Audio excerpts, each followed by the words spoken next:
Waalaikumsalam warahmatullahi wabarakatuh. Alhamdulillahirabbil alamin. Wassalatu wassalamu ala asyrafil anbiya'i wal mursalin wa ala alihi wa sahbihi ajma'in, amma ba'd. Yang sama-sama kita hormati, kita muliakan Profesor Dr. Syamsul Hadi selaku pemateri pada sesi pertama acara Al-Muhadharah Al-Ammah Kuliah Umum Prodi Sastra Arab. Yang saya hormati, yang sama-sama kita hormati Profesor Dr. Tri Wiratno MA selaku Wakil Dekan 1 Fakultas Ilmu Budaya Universitas 11 Maret. Yang saya hormati juga Bapak-bapak dosen baik dari Sastra Arab UNS ataupun dari luar Sastra Arab UNS yang sudah berkenan hadir pada kesempatan ini. Teman-teman, kawan-kawan mahasiswa Sastra Arab UNS dan juga teman-teman mahasiswa dari luar Sastra Arab UNS. Pertama kali marilah kita bersama-sama mengucapkan rasa syukur kehadirat Allah Subhanahu wa taala, karena hanya dengan nikmat, rahmat dan karunia kepada kita semua kita pada pagi hari ini bersama-sama bisa hadir dalam acara Al-Muhadharah Al-Ammah, yaitu kuliah umum yang diadakan oleh Prodi Sastra Arab UNS. Semoga acara ini bisa berjalan dengan lancar dan memberikan manfaat yang sebesar-besarnya kepada kita semua. Sholawat serta salam semoga senantiasa tersampaikan kepada baginda Nabi Agung Nabi Muhammad SAW. Semoga kita kelak di akhirat senantiasa bisa mendapatkan syafaat beliau. Amin ya rabbal alamin. Bapak-bapak, ibu-ibu yang saya hormati, di sini saya bertindak sebagai MC, pembawa acara, dan juga sekaligus sebagai moderator di sesi yang pertama. Akan saya sampaikan acara pada pagi hari ini. Pertama adalah pembukaan, yang kedua adalah sambutan, yang ketiga adalah kuliah umum Al-Muhadharah Al-Ammah fil Lughah Al-Arabiyyah, kuliah umum bahasa Arab, sesi pertama, yang akan disampaikan oleh beliau Profesor Dr. Syamsul Hadi SU, Guru Besar Linguistik Arab dari Universitas Gadjah Mada, Yogyakarta. Baik, langsung saja kita memasuki acara yang pertama, yaitu pembukaan. Marilah bersama-sama kita buka acara pada pagi hari ini dengan bersama-sama membaca basmalah. Bismillahirrahmanirrahim. Terima kasih. Selanjutnya acara yang kedua adalah sambutan yang akan disampaikan oleh beliau Bapak Profesor Dr. Tri Wiratno selaku Wakil Dekan 1 Fakultas Ilmu Budaya UNS Surakarta. Kepada beliau dipersilakan, sumonggo Bapak Profesor Tri Wiratno. Bismillahirrahmanirrahim. Assalamualaikum warahmatullahi wabarakatuh. Waalaikumsalam warahmatullahi wabarakatuh. Yang saya hormati Profesor Dr. Syamsul Hadi SUMA selaku narasumber dari UGM. Yang saya hormati Ibu Dr. Eva Farhah, Prodi Sastra Arab. Yang saya hormati Bapak Ibu dosen Sastra Arab, seluruh mahasiswa Sastra Arab yang saya banggakan. Yang tidak lupa saya hormati Pak Arifuddin MA yang menjadi moderator hari ini. Juga pada panitia seluruhnya yang saya hormati. Terlebih dahulu sebagai insan yang menjunjung Pancasila, khususnya sila pertama, marilah kita terlebih dahulu memanjatkan puji syukur kehadirat Allah SWT yang atas karunia pagi hari ini kita dipertemukan pada acara kuliah umum dan pelatihan metodologi bahasa, sastra, dan budaya Arab. Mudah-mudahan pada forum ini kita dapat menimba ilmu dari guru dan sesepuh kita, Profesor Syamsul Hadi juga dapat bertukar pengalaman di antara kita semua, sehingga proses pembelajaran bahasa, sastra, dan budaya Arab di Prodi Sastra Arab di kemudian hari dapat berjalan dengan lancar. Terima kasih sekali lagi kepada Prof. Syamsul Hadi yang sudah keroyo-royo siap sedia sejak pagi hadir di forum ini sambil menunggu yang lain. Yang lain belum siap, Prof. Syamsul Hadi sudah siap. Alhamdulillah. Juga terima kasih kepada Pak Dekan yang menjadi pelindung acara ini, Bapak Ibu dosen sastra Arab yang bekerja keras untuk menyongsong, menyambut mahasiswa baru dengan mengadakan acara ini. Pada saudara-saudara mahasiswa, ini forum yang terhormat bagi Anda semua. Jangan putus asa, harus bersemangat terus. Apalagi ini hari-hari baru bagi Anda semua. Marilah kita belajar dengan sesungguh-sungguhnya sehingga Anda semua nanti akan menyelesaikan studi Anda tepat waktu. Saya kira tidak banyak yang saya sampaikan, mewakili Bapak Dekan yang hari ini bertugas di tempat lain. Saya menyatakan bahwa kuliah umum dan pelatihan metodologi bahasa, sastra, dan budaya Arab dinyatakan dibuka. Demikian apabila saya menyampaikan sambutan ini kurang berkenan bagi Bapak Ibu semua dan bagi seluruh mahasiswa, saya minta maaf yang sebesar-besarnya. Akhirul kalam, Assalamualaikum warahmatullahi wabarakatuh. Waalaikumsalam warahmatullahi wabarakatuh. Disampaikan terima kasih yang sebesar-besarnya kepada beliau Profesor Dr. Tri Wiratno atas sambutannya pada kesempatan atau pada pagi hari ini. Selanjutnya acara masuk ke bagian inti dari acara Muhadharah Ammah pada pagi hari ini. Di sesi yang pertama ini akan disampaikan tentang kuliah umum tentang linguistik Arab yang akan disampaikan oleh beliau Profesor Dr. Syamsul Hadi SUMA, Guru Besar Linguistik Arab dari Fakultas Ilmu Budaya UGM Yogyakarta. Sebelum disampaikan sedikit, saya ingin menyampaikan profil beliau. Beliau Profesor Dr. Syamsul Hadi SUMA adalah Guru Besar Linguistik Arab di Fakultas Ilmu Budaya UGM Yogyakarta dan sudah banyak mencetak tokoh-tokoh ilmuwan bahasa Arab di Indonesia dan sudah menjabat di beberapa PTN atau PTS, termasuk di sastra Arab UNS ini hampir semua rata-rata adalah murid dari beliau Profesor Dr. Syamsul Hadi. Dan pada pagi hari ini kita bersama-sama akan mendengarkan kuliah umum dari beliau terkait materi tentang linguistik Arab.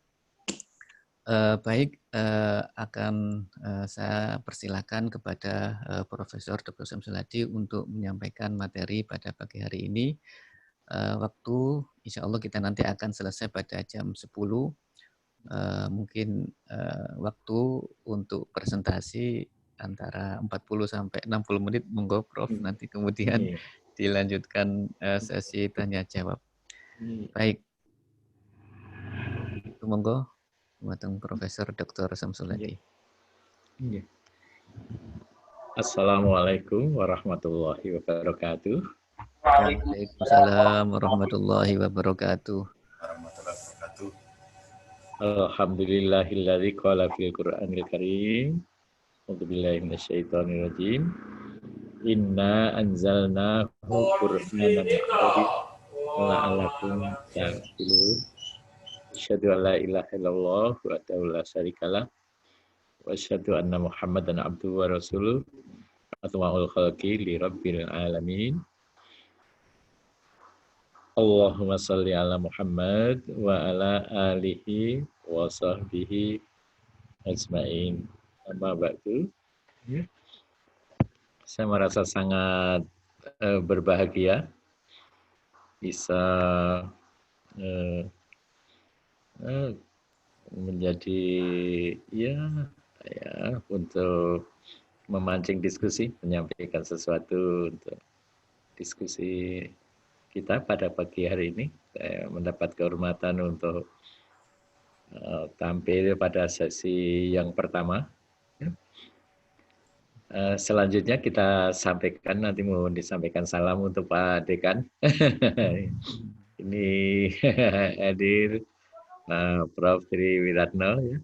Sangat senang sekali, ya. Terima kasih. Dan kemudian juga salam nanti juga untuk Ibu Dr. Eva Farka. Yes, ya, Bro. PhD, ya, yang selalu aktif berkomunikasi dengan kami, ya. Para dosen yang saya hormati, saya cintai, ya. Saya sangat senang sekali, ya. Tadi disampaikan hubungan baik jurusan sastra Arab, prodi sastra Arab dengan UGM sastra Arab, KTT juga sangat dekat. Tidak hanya sastra Arab, tetapi kalau UNS itu seluruh fakultas itu dekat dengan FIB UGM, ya. Teman-teman kami sudah ada yang purna, Pak Dekan juga, alumnus kita. Kemudian kepada para dosen ini, ya, ada dosen di sastra Arab dan juga ini mungkin juga bergabung pada acara ini, mungkin dosen-dosen di luar UNS, ya. Mudah-mudahan nanti bermanfaat, ya. Dan juga yang sangat berbahagia itu Ananda semua mahasiswa baru, ya. Sangat berbahagia Ananda semua itu bisa diterima di prodi sastra UNS. Ini sangat beruntung, perlu disyukuri. Insya Allah saya juga berhadapan dengan Ananda semuanya calon ilmuwan, calon-calon ilmuwan dan calon-calon pemimpin di masa depan. Saya menyampaikan demikian itu juga karena berdasarkan pengalaman. Teman-teman nanti menjadi, kalau lulus, kemudian bisa melanjutkan S1 ke S2, di UGM sudah tersedia, ke S3 juga sudah tersedia. Mudah-mudahan UNS nanti suatu saat menyusul juga. Nanti Ananda semua, ya saudara-saudara semuanya nanti bisa menjadi, insya Allah menjadi orang yang menekuni profesi untuk menjadi intelektual. Dalam hal ini tentu saja bahasa dan sastra Arab. Dari modal menjadi pengabdi ilmu, menjadi intelektual dalam ilmu bahasa Arab, nanti bisa sikap-sikap intelektual itu akan mewarnai, nanti bisa menjadi apa saja. Tidak mesti harus jadi dosen, menjadi yang lain juga, banyak anggota DPR dan lain sebagainya, banyak para pimpinan dari lembaga kita ini, alumni sastra Arab, ini bermodalkan ya, sikap-sikap keilmuan dan intelektualitas dari studi kita. Nanti Ananda semua dari S1 itu selesai sudah baru 22 tahun. S2 nanti 24 tahun. Kalau nanti fresh graduate bisa S3 itu baru 27 tahun selesai, karena sekarang diharapkan semuanya bisa selesai dalam 3 tahun. Ya, ya Pak Arifudin ini nanti ditumpahkan kepada Ananda putra-putra yang baru masuk ini, ya 27 tahun ini satu. Lebih baik sebetulnya sekarang dikejar itu dulu, nanti soal pengembangan karir sesudahnya itu kalau itu sudah didapatkan ya insya Allah nanti semuanya bisa mempunyai bekal maksimal. Ini pengantar untuk menyemangati Ananda-Ananda, saudara-saudara yang baru join dengan UNS ya, bersyukur. Insya Allah dosen-dosen di sini saya tahu semuanya handal semua.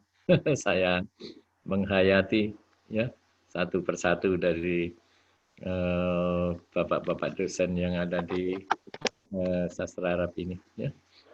Ini Prodi ya namanya, Prodi. Iya bro, Prodi Sastra Arab. Prodi Ini program studi Sastra Arab. Pengelolanya namanya ketua ya. Nggih, Kaprodi, kepala Prodi. ya, Kepala Prodi ya. kepala Prodi. Iya iya iya. Iya, kepala bukan ketua ya. Kepala Prodi. Ya, alhamdulillah. Bu Eva Farkah itu saya tahu sejak kecil. Sampai doktor, sampai PhD.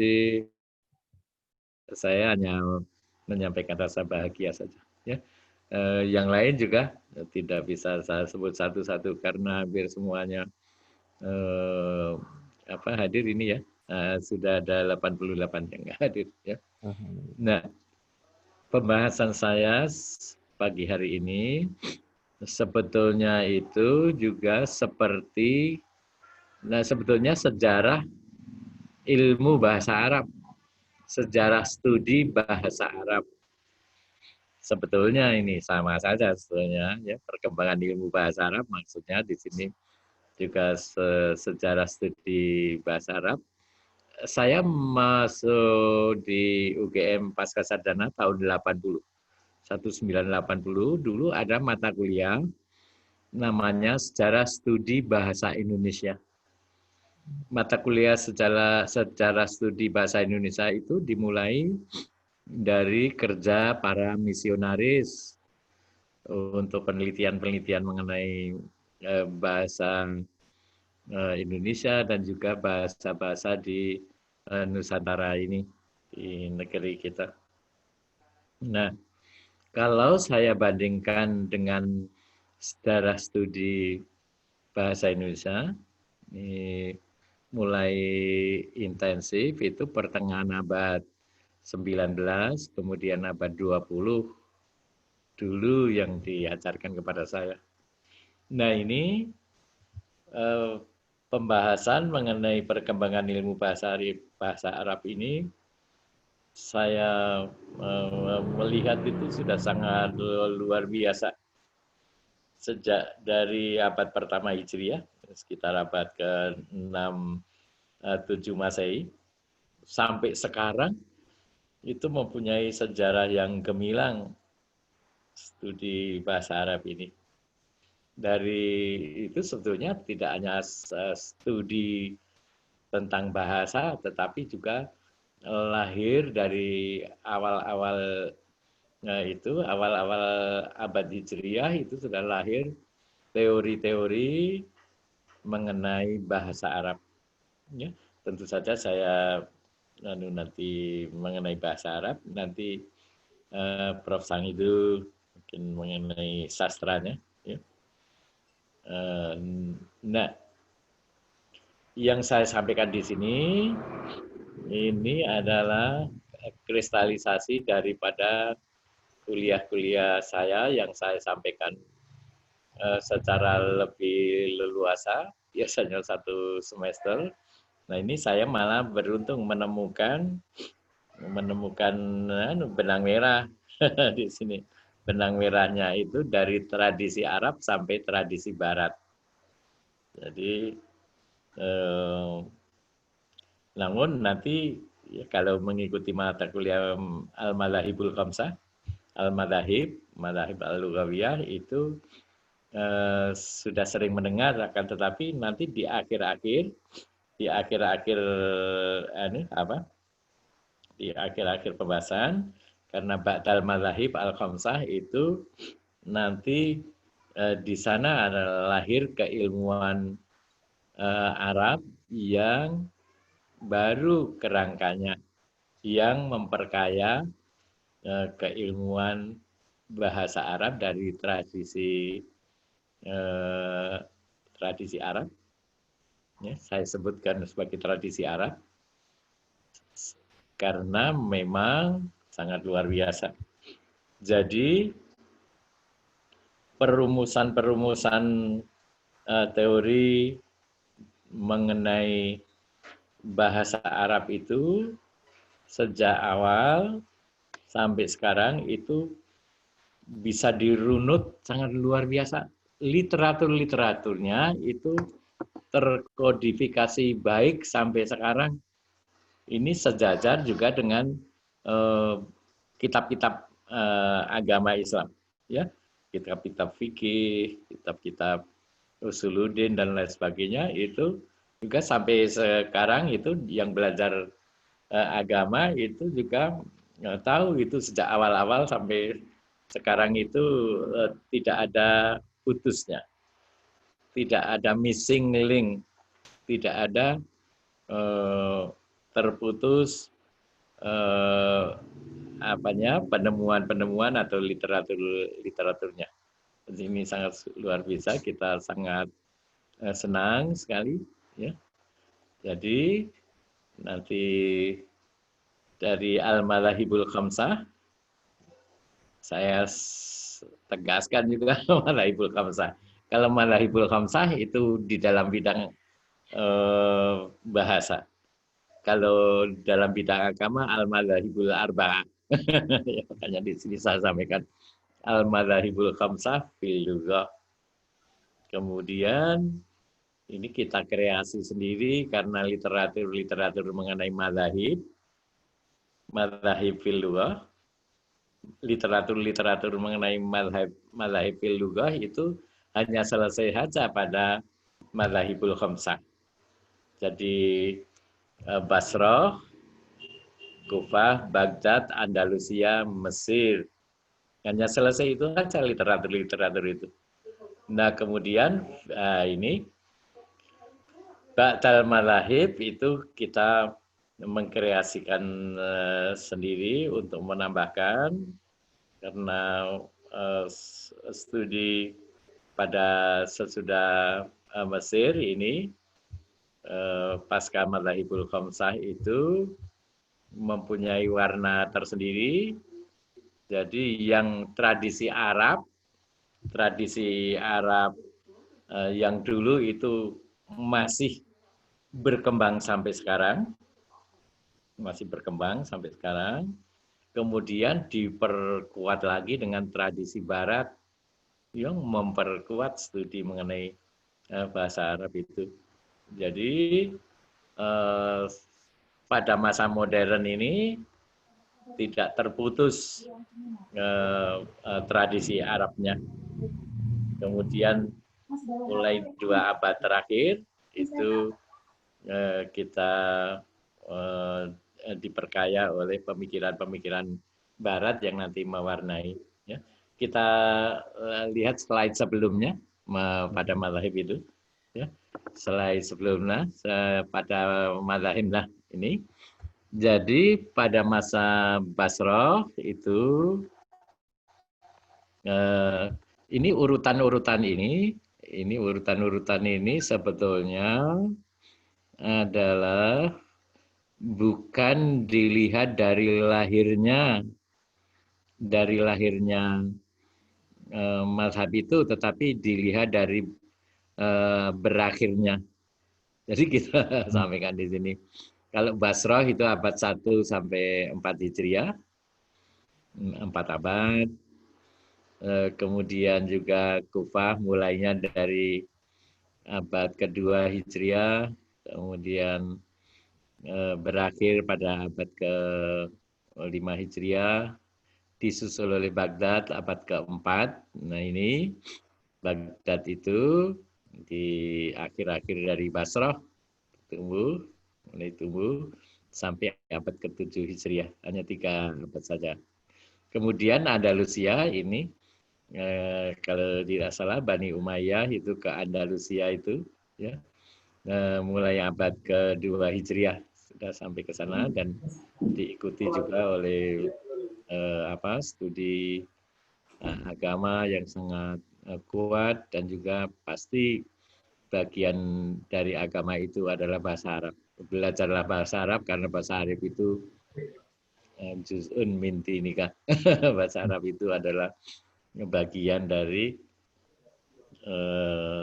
studi agama. Jadi kemana agama Islam pergi, ke sana studi mengenai Islam itu pasti dilengkapi dengan studi bahasa Arab. Ini karena bahasa Arab juga merupakan ilmu alat, ilmu yang memperkuat studi itu. Ya. Kemudian Andalusia berakhir pada persis ini juga berakhir pada abad 8 Hijriah. Ada 6 abad, ya di Andalusia. Kemudian Mesir. Nah ini tadi saya sampaikan urutan Basrah, Kufah, Baghdad, Andalusia, Mesir ini bukan dilihat dari berdirinya atau mulainya mazhab ini muncul, tetapi dari berakhirnya. Kalau Mesir itu abad ketiga, jadi abad ketiga Hijriah itu adalah di tengah-tengah Kufah itu, sebelum Baghdad itu malah sudah ada dalam sejarah studi bahasa Arab, Mesir itu sudah mulai abad ketiga sampai sekarang. Nah inilah nanti sampai sekarang abad 15 tadi belum masih berlangsung sampai sekarang. Mesir itu masih berlangsung sampai sekarang ini, dan nanti Mesir ini menjadi yang berjalan di depan di dalam pengembangan ilmu bahasa Arab. Jadi dari sini awal sampai ini kan sebetulnya kita lihat bukan mazhabnya, tetapi kita lihat perkembangan lahirnya teori-teori mengenai bahasa Arab, mengenai jadi kemudian nanti timbul ilmu bahasa Arab yang Mesir nanti akan melanjutkan tradisi Arab, karena yang lainnya sudah selesai ini. Basrah sudah selesai abad 4, Kufah abad ke-5, Baghdad abad ke-7, kemudian Andalusia abad ke-8. Ya. Kemudian tinggal Mesir saja. Mesir juga nanti sampai peranan universitas-universitas di Mesir sekarang, Al-Azhar dan yang lain juga. Ahli-ahlinya ini melahirkan ahli-ahli yang menyusun banyak literatur terkemuka mengenai bahasa Arab. Ini kalau yang ikut kuliah Mazahib itu ya Pak Arifuddin, ini literatur sampai Mesir ini sudah lebih dari 1000 literaturnya. Ya. Ini literatur yang sangat baik. Saya mengajar leksikologi dan leksikografi. Ya. Kalau di S3 nanti leksikologinya S2 itu nanti mungkin latihan-latihannya tugas-tugasnya itu menyusun kamus yang word to word, ya, terjemahan. Misalnya ikhtisar itu terjemahnya apa, kemudian tasghir apa, jadi kata per kata atau frase, kan. Misalnya ada at-tasnif al-lughawi, misalnya aja ini. Tapi nanti untuk S3 itu dengan mengarah kepada penyusunan ensiklopedi. Jadi ensiklopedi ini untuk nanti tugas-tugas itu untuk S3 yang mengikuti mata kuliah leksikologi, leksikografi.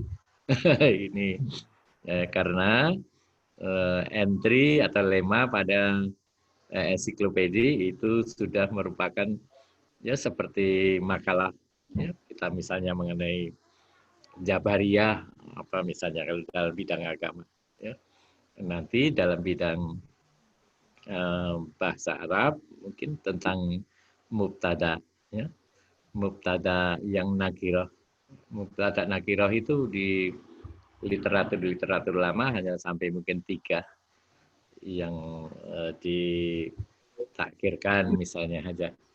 Ini tetapi sekarang kita ketahui lebih dari 30 mubtada yang nakirah. Nah, ini kalau disusun menjadi satu tulisan, bisa menjadi entry atau lema dari sebuah ensiklopedia. Jadi literatur yang saya sampaikan tadi, ini teman-teman saya yang ikut kuliah saya sampai S3 mempunyai kontribusi penting. Mahasiswa itu kalau sudah S3 itu ikut mengembangkan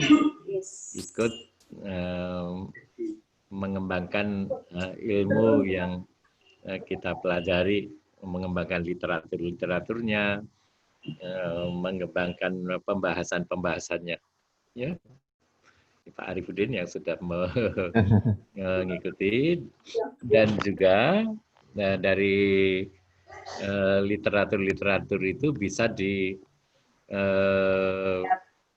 dikembangkan menjadi artikel-artikel, persiapan artikel untuk jurnal.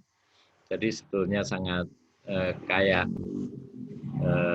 literatur dari studi, kalau di dalam analog tadi secara studi bahasa Indonesia, tetapi ini studi tentang lahirnya teori-teori di dalam ilmu bahasa Arab. Ya. Kita lanjutkan.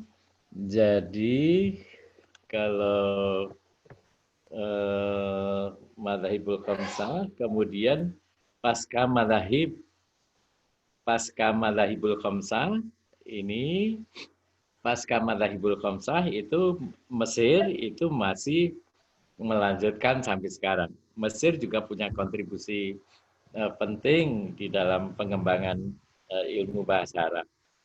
Dan juga selain itu pada pasca Madzhabul Khamsah, madzhab yang khamsah itu selesai pada abad ke-13.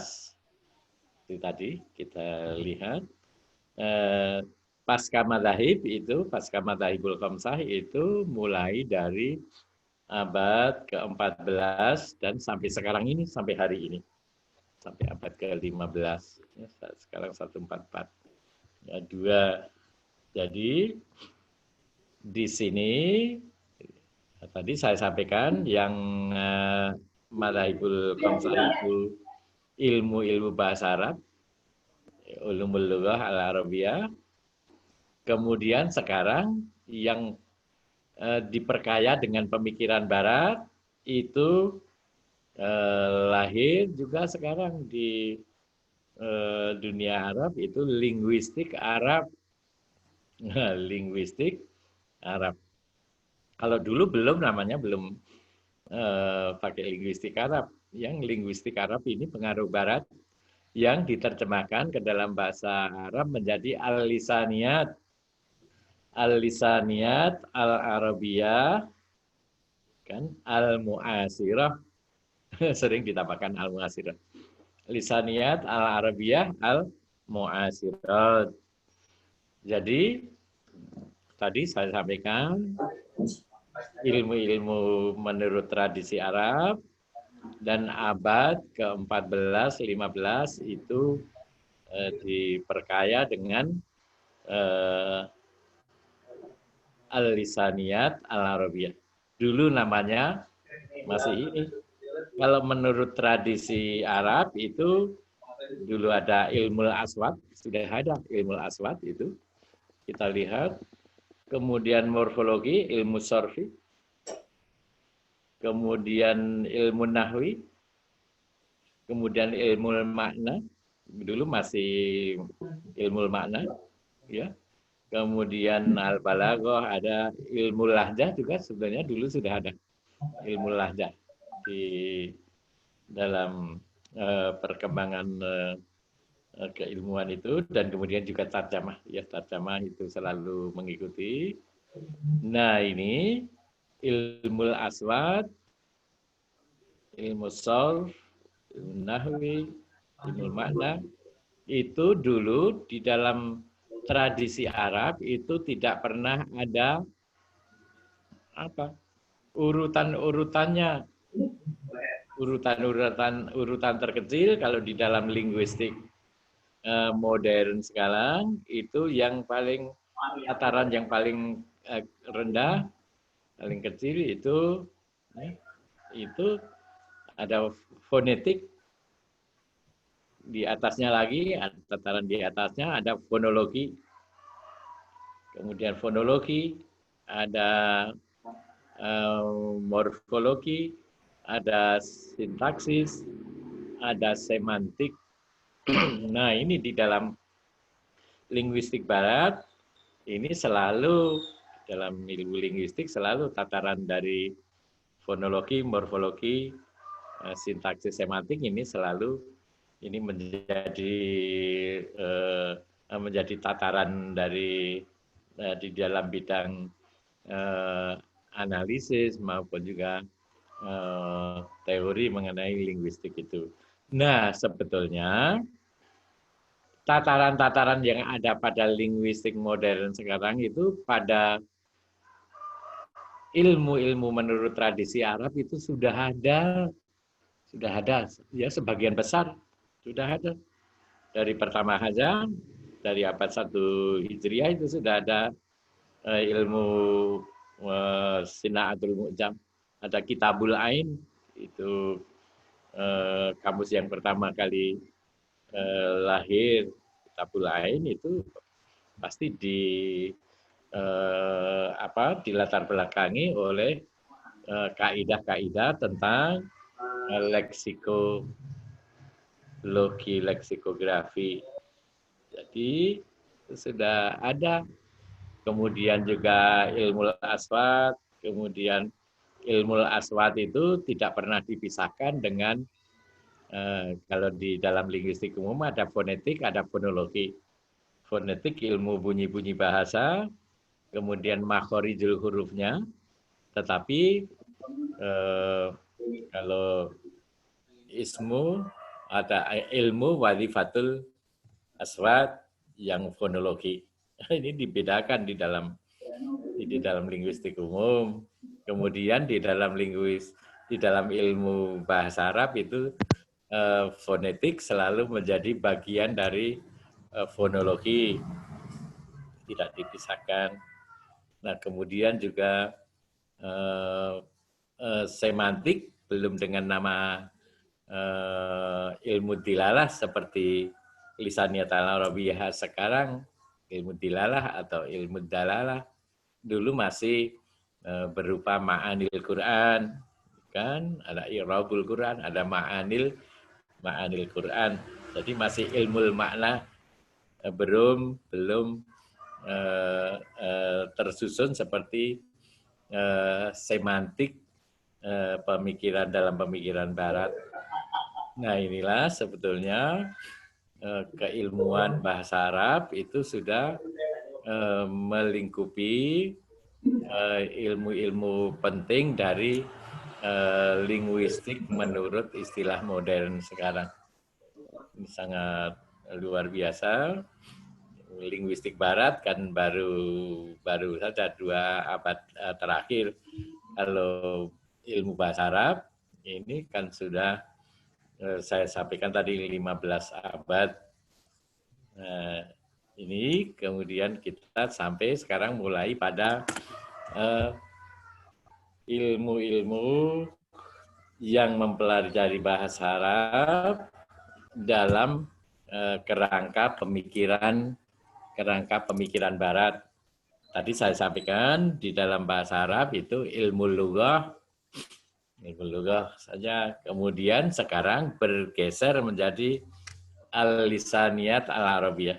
Al-lisaniyat al-arabiyah ditambahkan sekarang karena munculnya di abad-abad akhir, intensifnya di abad 20 dan dekade 1-2 abad 21, maka disebut al-lisaniyat al-arabiyah al-mu'asirah. Nah, di dalam kerangka al-lisaniyat al-arabiyah al-mu'asirah ini yang mewarnai atau memperkaya keilmuan Arab. Berarti ada di dalam ilmu linguistik itu, kemudian ini dibagi menjadi ada 2 bagian. Kalau menurut Barat, istilah Barat, theoretical linguistic, dan juga ada applied linguistic. Jadi theoretical linguistic dan applied linguistic. Ya, di dalam tradisi Arab itu teoretikalnya sudah ada, ya, yang sangat kuat itu nahwu sorofnya sangat kuat. Kemudian yang applied linguistik itu dulu sudah ada. Sebetulnya tadi saya sampaikan ada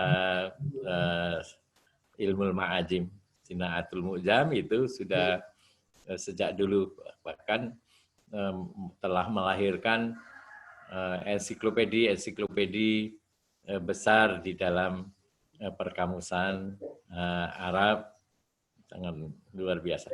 Ya. Kita kembali kepada pembahasan mengenai theoretical linguistik yang sering diterjemahkan dengan bahasa Arab itu ilmu lughah an-nadhari.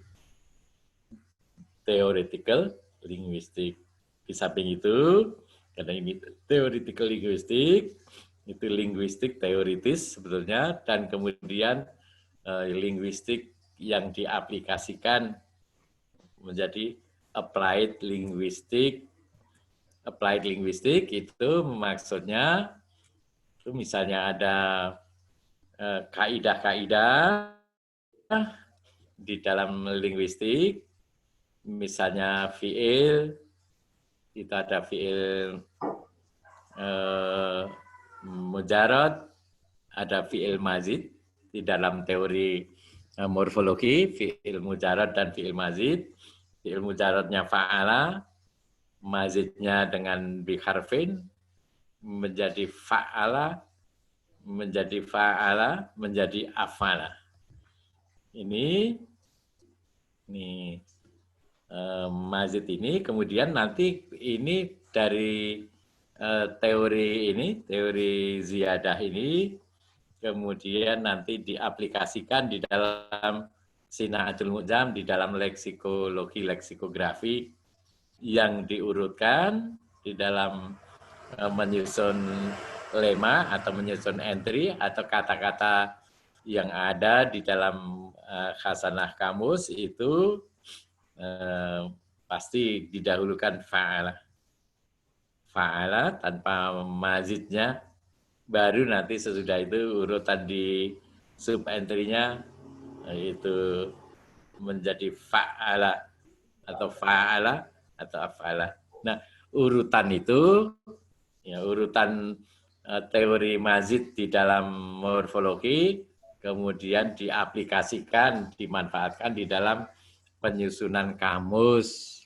Nah, itu namanya kemudian ini applied linguistik. Juga misalnya ada sosiolinguistik applied juga itu. Kalau di dalam sosiolinguistik itu ada, sosiolinguistik itu adalah linguistik sebagai bagian daripada ilmu sosiologi, ya, ilmu kemasyarakatan. Di dalam masyarakat ada tingkatan-tingkatan di dalam masyarakat.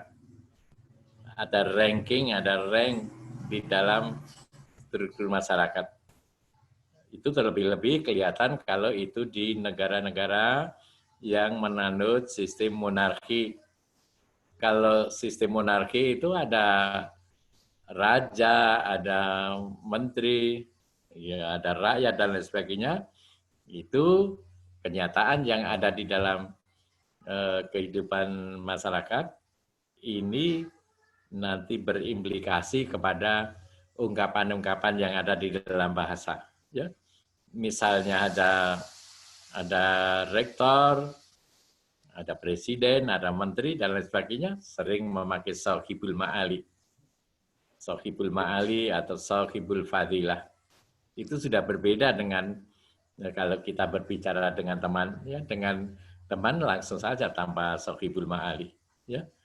Setiap hari ketemu temannya, sahibul ma'ali. Tetapi dalam acara-acara yang penting itu akan terlihat.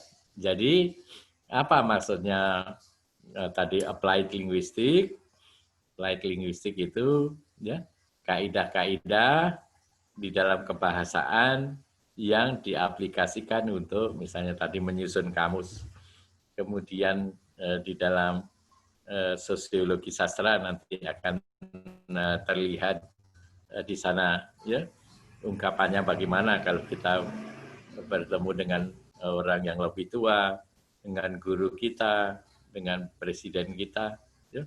Di dalam bahasa Inggris itu juga masih ada speed level. Kalau Inggris Amerika itu mungkin Mr. President, kan, Mr. President aja, pakai you, ya, Mr. President. Kalau nanti di Inggris British, di Inggrisnya orang Inggris itu berbeda di sana. Ada excellency, ada highness,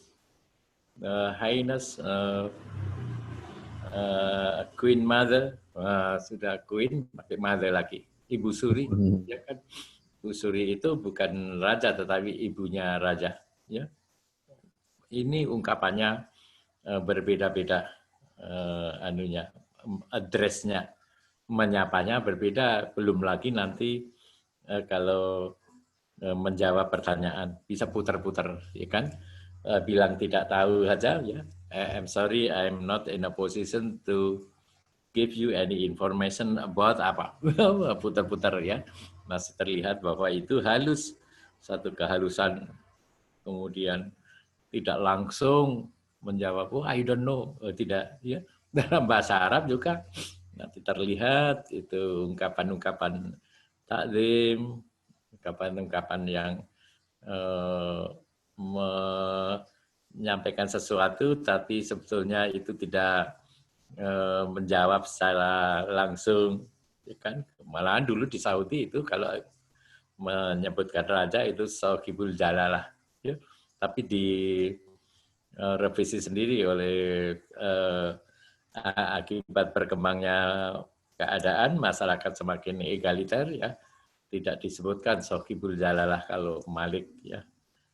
Malik Salman misalnya bukan sahibul jalalah, kan?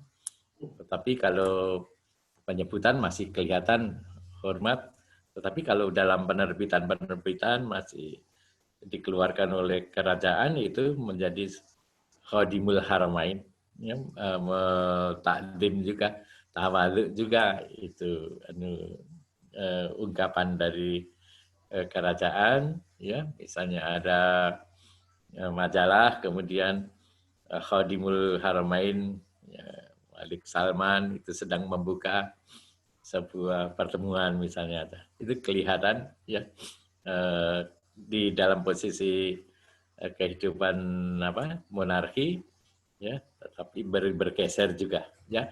Ini tadi yang kita sampaikan dengan Kalau tadi ilmu lughah an-naluri, ada ilmu lughah at-tadbiki, ya, at-tadbiki ilmu lughah al-istimai, ta'limul lughat, kemudian ilmu lughah an-nafsi, ya, ilmu lughah al-geografi, tarjamah, ilmu lughah al-khasubi, ya, komputasional linguistik, sinaatul mu'jam. Sinaatul mu'jam itu bahasa Arab itu memakai cara sendiri untuk sinaatul mu'jam itu. Seni menyusun kamus. Kalau di dalam bahasa Inggris itu leksikologi dan leksikografi. Jadi ini applied linguistic. Nah, theoretical linguistic, ilmu lughah an-nadhari itu sering dinyatakan juga sebagai pure linguistik. Linguistik murni.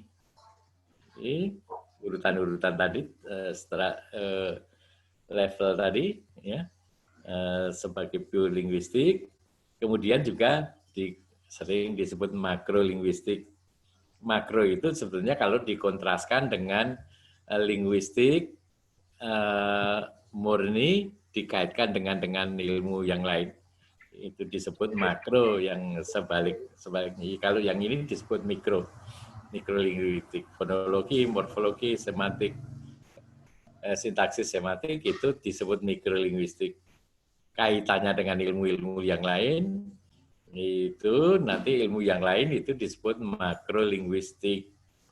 Jadi kadang-kadang tidak tepat benar, misalnya yang makro itu meliputi applied linguistik, kemudian masih ada lagi ilmu-ilmu lain, misalnya dialektologi. Dialektologi itu tidak semata-mata applied linguistik, tetapi juga deskripsi yang ada di dialektologi itu juga nanti akan sesuai dengan prinsip-prinsip yang ada pada tataran linguistik tadi. Misalnya membahas dialek Arab Timur, itu pasti yang dibahas nanti aspek fonologi, kan?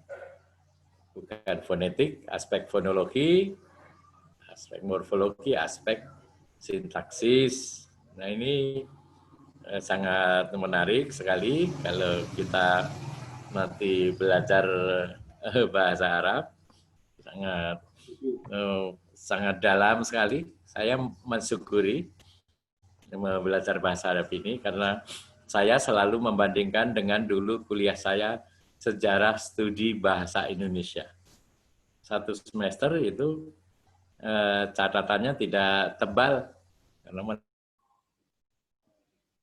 para misionaris, kemudian berdirinya lembaga bahasa, kerjanya lembaga bahasa. Tapi kalau sejarah kalau ini mazhab dan ba'dal mazhab, mazhab Bukhom sama ba'dal mazhab ini sangat luar biasa, luar biasa. Lahir dari sana literatur, teori-teori mengenai bahasa Arab. Ya, kita lanjutkan, iya kan? Nah kemudian sekarang kan tadi ada saya sampaikan tadi menurut tradisi Arab. Menurut tradisi Arab itu yang menurut tradisi Arab itu sedikit berbeda dengan yang menurut tradisi Barat. Ini bisa nyambung nggak ini ya? Kok agak anu ya? Masih bisa lah. Oh masih bisa ya? Hanya laptop saya aja yang berbalik anu ya. Ini tidak bisa menyembuhkan. Nanti bagaimana caranya? Ya, yang penting bisa komunikasi dan saya masih terlihat enggak dari situ? Masih, Prof. Masih, Prof. Oh, yang masih di laptop saya aja yang tidak terlihat ya. Oh, gitu ya. Kita lanjutkan kalau gitu, gitu. Jadi tadi itu kan ada menurut tradisi Arab dan berkembang menurut tradisi Arab dan tradisi Barat. Yang Mesir tadi kan lahir pada abad ketiga Hijriah sampai sekarang ini. Sampai sekarang ini sebagian dari ahli-ahli bahasa di Mesir itu masih melanjutkan tradisi Arab. Sementara juga 2 abad terakhir, ini abad 19 akhir, 20 itu banyak ilmuwan-ilmuwan, dosen-dosen dari negeri-negeri Arab yang sekolah di negeri Barat. Di negeri Barat itu kemudian mempelajari tadi lisaniyat al-arabiyah, ya, ilmu lughah al-am, kemudian nanti ilmu lughah al-am itu teori-teorinya dipakai untuk membahas bahasa Arab. Jadi dengan demikian ini yang tradisi Arab masih berkembang sampai sekarang, kemudian juga diperkaya oleh pemikiran ahli-ahli bahasa Arab sendiri yang kuliah di Barat memakai teori tadi al-lisaniyat al-arabiyah al-mu'asirah. Nah, kemudian juga di samping itu, ya, ini ada 3 jenis. Yang pertama orang Arab sendiri dengan tradisi Arab, yang kedua orang Arab dengan tradisi Barat, kemudian orang Barat sendiri menyusun gramatika, menyusun morfologi, ya, gramatika terdiri dari morfologi dan sintaksis, itu menurut pemikiran Barat. Nah, ini mempunyai kontribusi penting juga. Kalau sekarang ini kemudian mulai abad kedua terakhir ini, ya, pada abad kedua terakhir ini tentu saja literaturnya yang dihasilkan itu lebih banyak yang dari sejak abad pertama Hijriah sampai abad ke-15. Jadi 2 abad terakhir yang intensif itu di abad terakhir ini mereka ilmuwan Barat yang mempelajari bahasa Arab melahirkan literatur-literatur penting dalam bahasa Arab yang mereka menulis dalam bahasa Inggris. Objeknya bahasa Arab. Jadi dengan demikian mahasiswa baru yang saya cintai, Bapak-bapak, Ibu-ibu, jadi ya, akan saya sampaikan selanjutnya sesudah itu pendukung keilmuan Barat ada sendiri, pendukung keilmuan Arab itu ada sendiri. Jadi ciri-ciri yang tradisi Arab itu dalam bidang hal-hal yang bersifat mutakhir sekarang, misalnya menyusun kamus itu mencoba melahirkan istilah-istilah diterjemahkan dalam bahasa Arab. Tetapi kalau yang sementara yang pemikiran Barat itu memasukkan kata-kata di ada takribnya itu lebih banyak merupakan ad-dakhil, takrib diarabkannya, tetapi Arab itu berbau dakhil. Kalau yang orang-orang Arab, ahli-ahli Arab itu berbau takrib. Berbau takrib itu maksudnya dibentuk istilah. Tapi kalau ad-dakhil itu dikutip saja, dipinjam saja dari bahasa Barat, ya, bahasa Inggris misalnya. Ya. Nah ini ternyata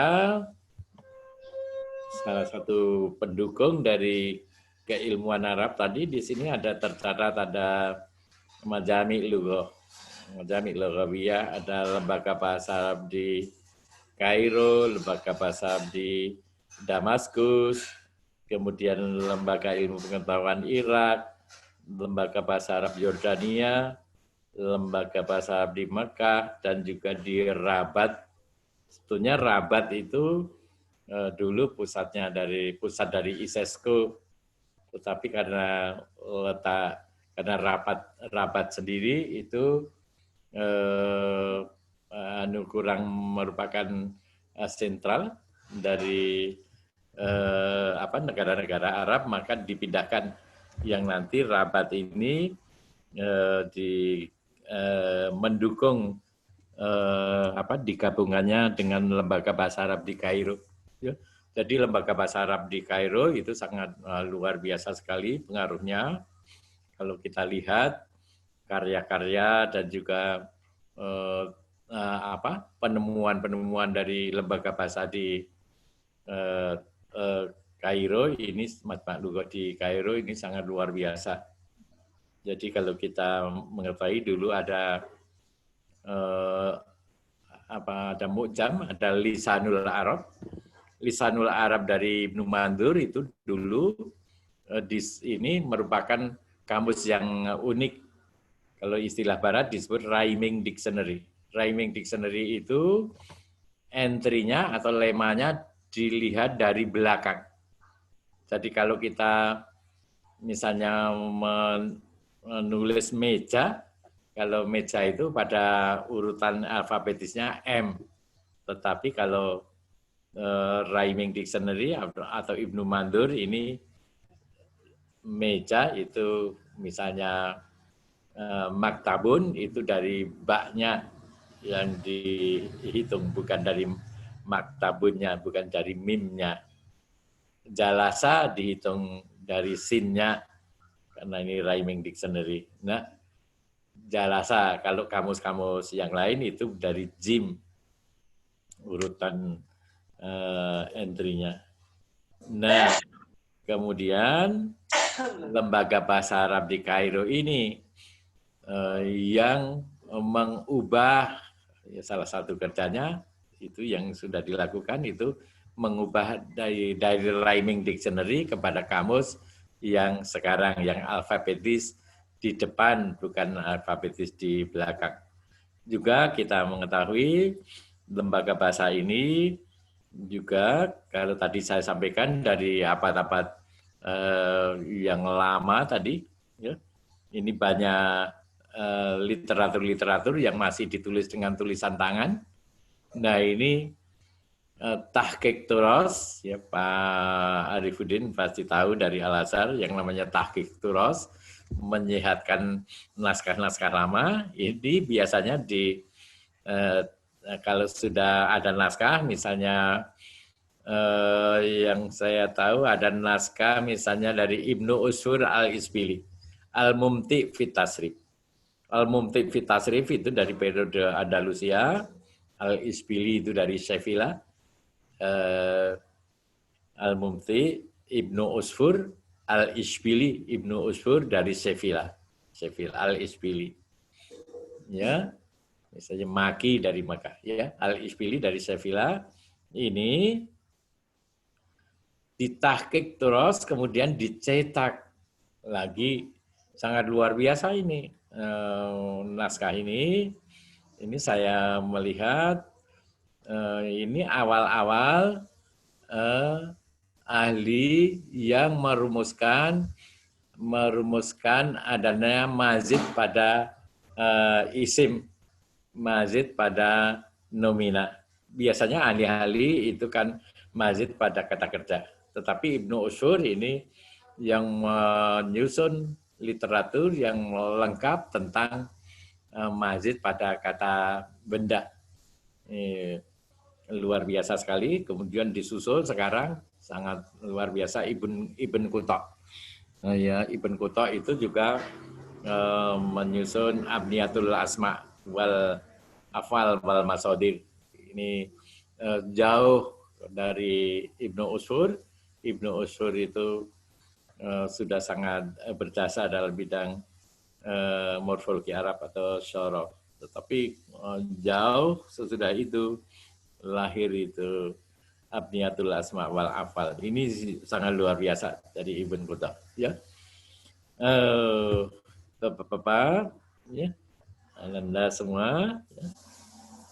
Ibu-ibu juga, ini lembaga-lembaga bahasa ini adalah lembaga yang bekerja sesuai dengan pemikiran Arab.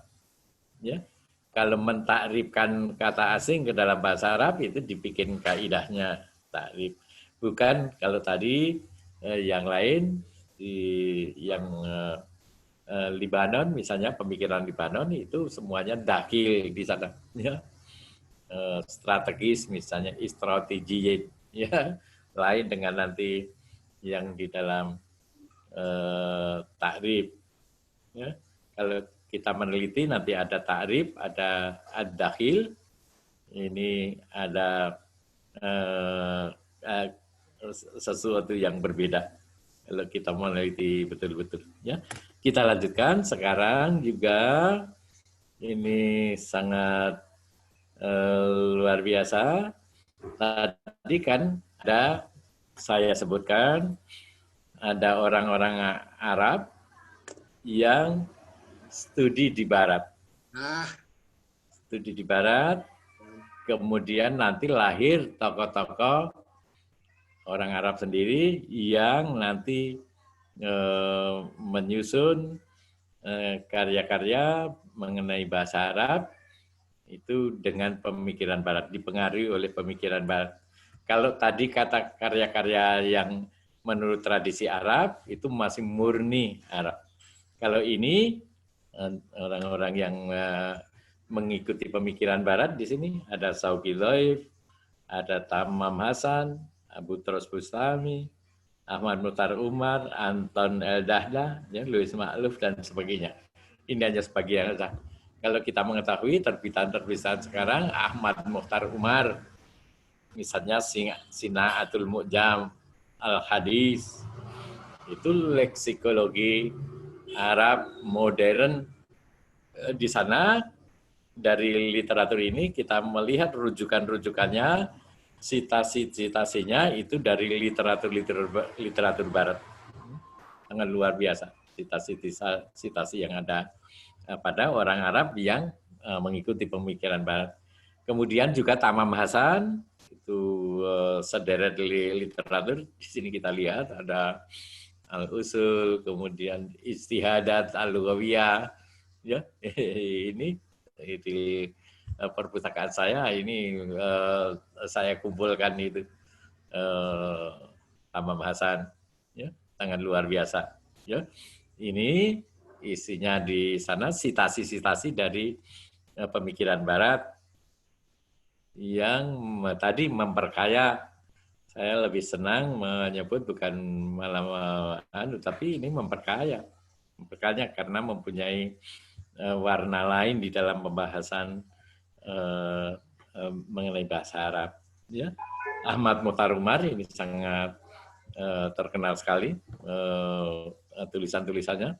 Ilmu dilalah itu juga saya di dalam mengajar leksikografi Arab itu acuan saya adalah Ahmad Muhtar Umar. Ini karena Sina'atul Mu'jam Al-Hadis ini memang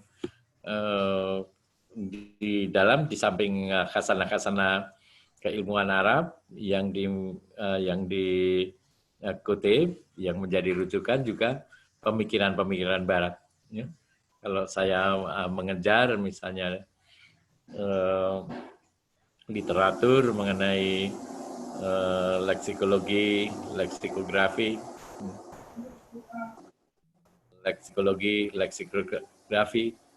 prinsip dan aplikasi misalnya ada ini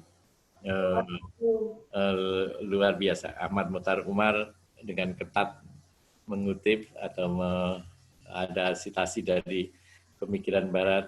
Mereka satu kelompok sendiri. Kemudian yang pemikiran Barat tadi, pemikiran Barat itu mewarnai sendiri. Coba kalau kita melihat orang-orang Barat menulis itu dalam kerangka pemikiran Barat, yang kadang-kadang nggak, oh ini belum ada di dalam tulisan-tulisan orang Arab, ya, ahli-ahli Arab yang dari Barat ini, karena ini saya catat ini dari buku lama, mungkin sudah 20 tahun lebih, sekarang perlu diupdate. Nanti teman-teman bisa membantu mengupdate, jadi beberapa universitas ya, beberapa universitas yang mengelola bahasa Arab. Pengelola bahasa Arab ini, di sini saya mencatat ada di Perancis ada 9 universitas, Belanda ada 5 universitas. Perancis ini dulu almarhum dosen saya, pembimbing saya, Bapak Dr. Thoyeb ini dari Perancis nih, dari Sorbonne. Ya. Beliau kalau membimbing atau memberikan judul kepada para mahasiswa untuk S2 maupun S3 ini kelihatan sekali berbeda.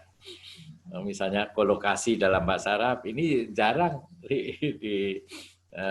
istilahnya dalam bahasa Arab ini sebetulnya ada padanan istilahnya, tetapi kemudian dipakai kerangka pemikiran kolokasi misalnya. Nah, kemudian di Belanda 5 universitas di Belanda.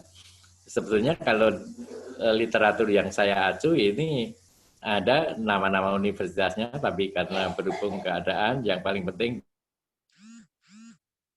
itu ada 65 universitas di luar negeri itu yang mengelola bahasa Arab.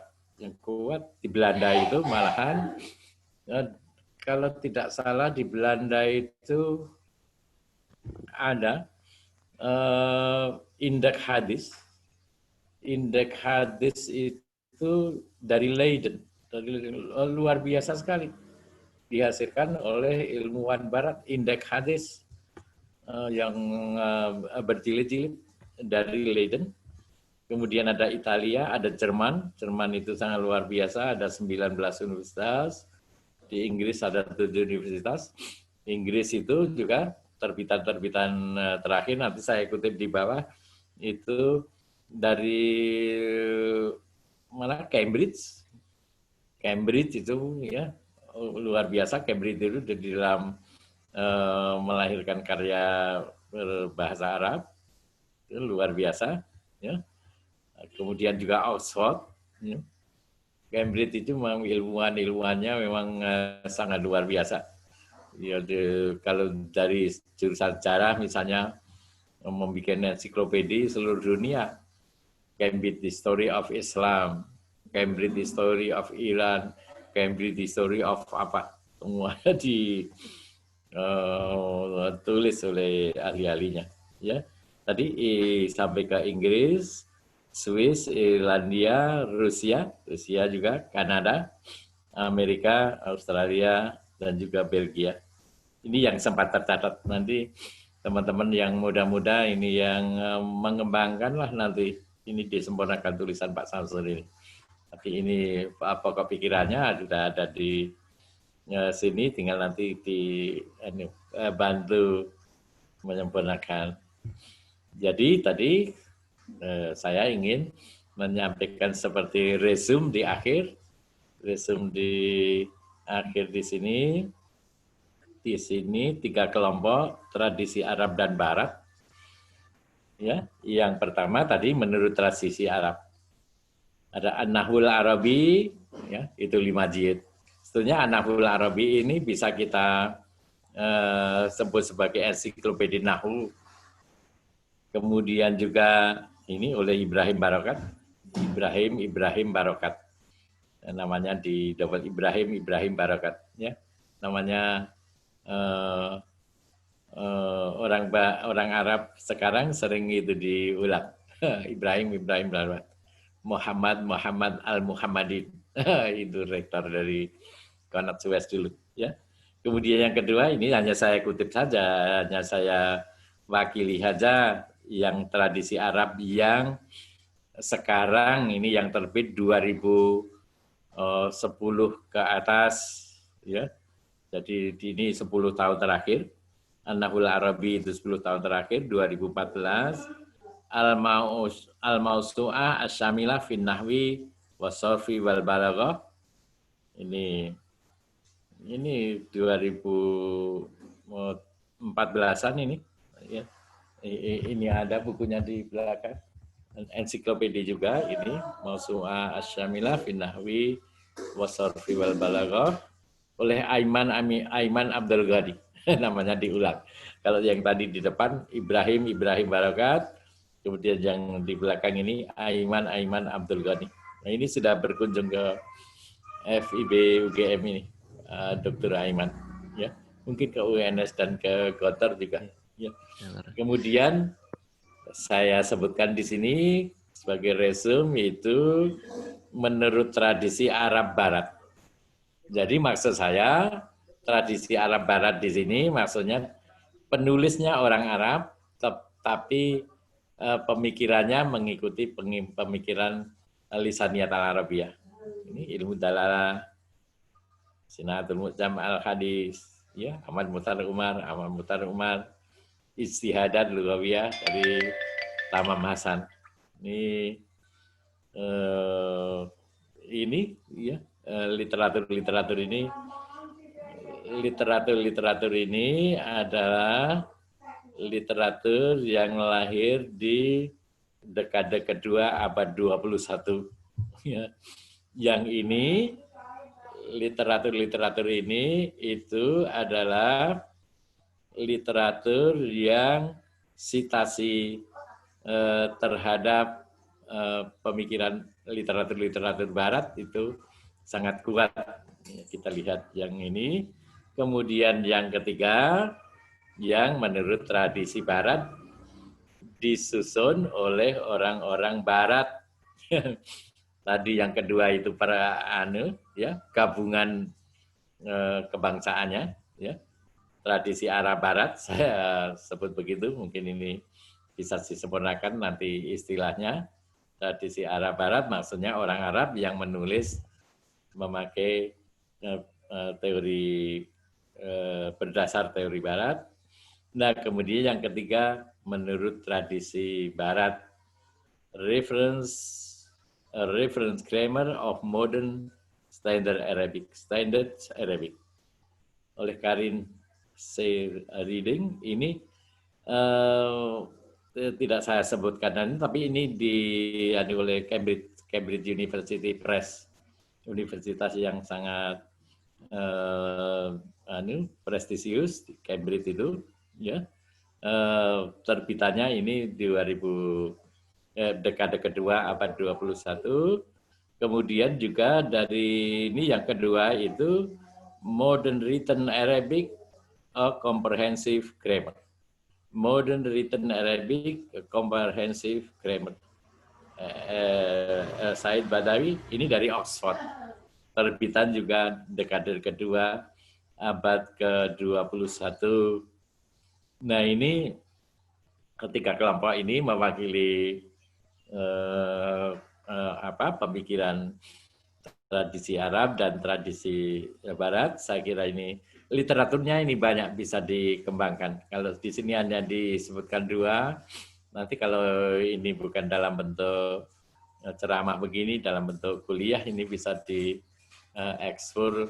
explore yang lebih banyak lagi, ya. Saya kira ini, ya. Jadi ini adalah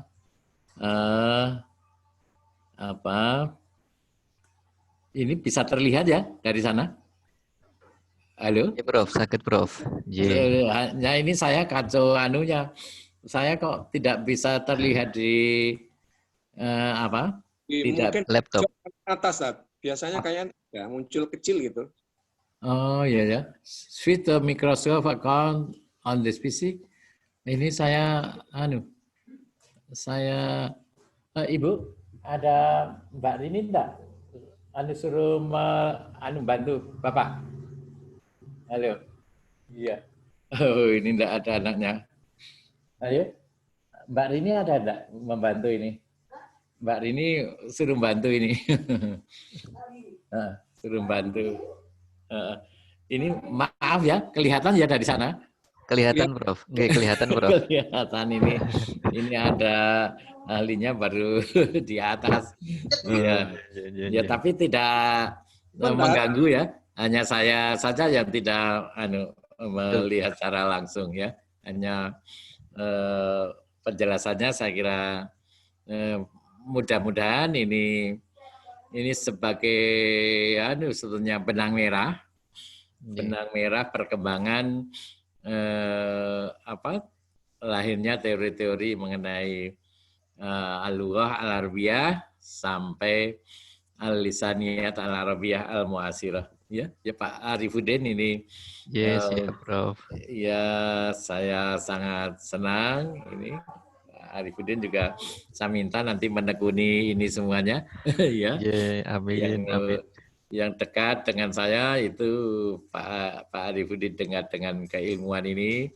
Saya harapkan nanti bisa saya itu 2 tahun lagi sudah purna, ya. 2 tahun kurang 2 bulan. Ini Mbak ini enggak kelihatan namanya. Ya, ini biar dibantu dulu ya. Iya, Prof. Iya. Ada nih asistennya.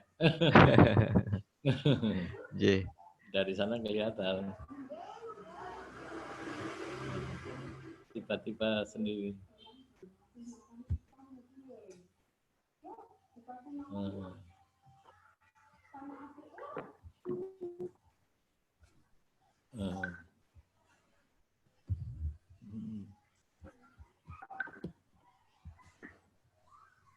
Kok sering error ya?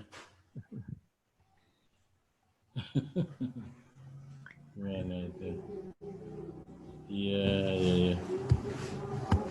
Nggak lihat ya, next. Cancel?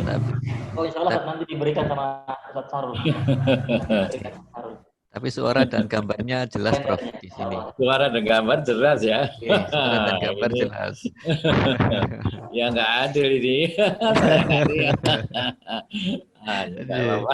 Saya tenang, yang penting bisa tertangkap apa yang menjadi message. Dan ini kan sebetulnya resume ya. Resume untuk keilmuan Arab yang sangat luar biasa dan juga sekarang diperkaya. Ya, saya lebih senang menyatakan itu diperkaya dengan teori-teori Barat. Ya, tidak kan banyak yang mendikotomikan. Wah, ini Arab, ini Barat. Tapi kita ambil manfaatnya. Iya. Toh juga penelitian. Nah, ini sudah kelihatan ya. Iya, terima kasih. Ini Mbak Rini namanya. Ini istrinya anak saya yang nomor 3. Iya, mohon maaf gini. Ya. Sekarang sudah terlihat, Prof. Sudah, ya sudah. Alhamdulillah. Jadi mungkin sampai ini ya mungkin nanti karena ini satu arah kan dari saya sendiri. Mungkin lebih menjelaskan itu sebenarnya kalau bisa 2 arah. Siap, Prof. Jadi alhamdulillah. Terima kasih sekali Profesor Dr. Samsul Hadi SUMA yang sudah membawa kita semua rihlah nih, Prof. Jadi kita semacam kayak rihlah tadi itu, perasaan saya sedang rihlah. Jadi rihlah dari sejarah perkembangan ilmu bahasa Arab dari zaman yang paling pertama, abad pertama dan kedua Hijriyah atau abad ke-6 atau abad ke-5, 6 Masehi. Kemudian dibawa rihlah jalan-jalan sampai ke abad sekarang, abad ke-21 Masehi.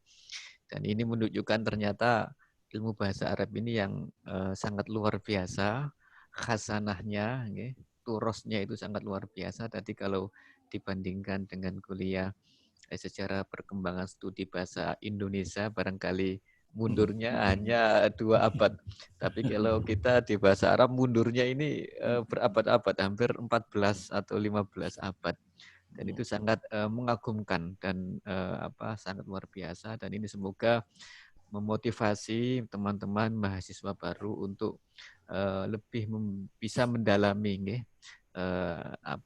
keilmuan bahasa Arab yang tampaknya sekarang ini juga karena ada kontak dengan tradisi-tradisi di luar Arab sehingga ada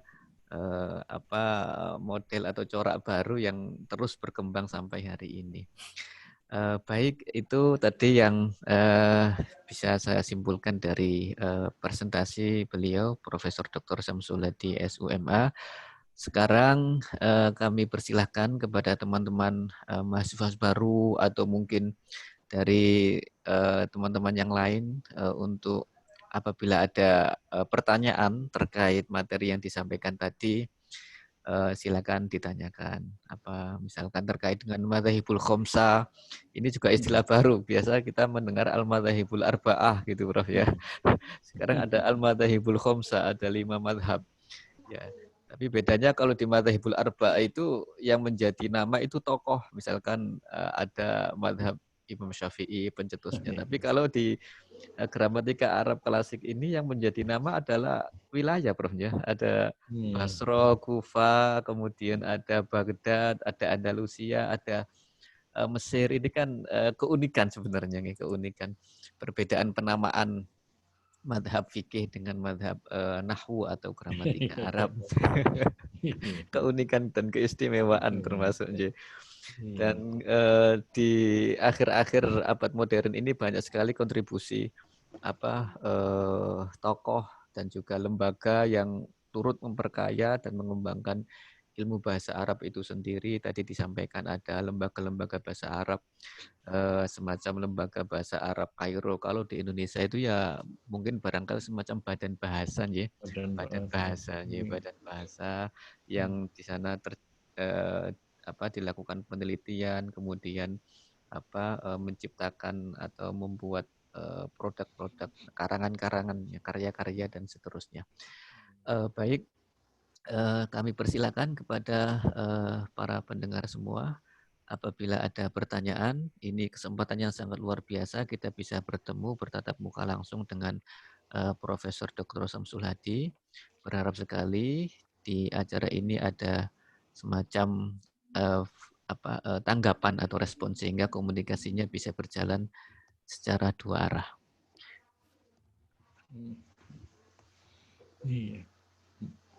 Bisa langsung yang ingin bertanya untuk mengangkat atau raise hand ya, mengangkat tangan ya istilahnya ya.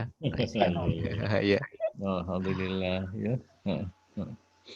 Ini ada pertanyaan sudah masuk sebenarnya ini, mungkin saya bacakan ya. Iya.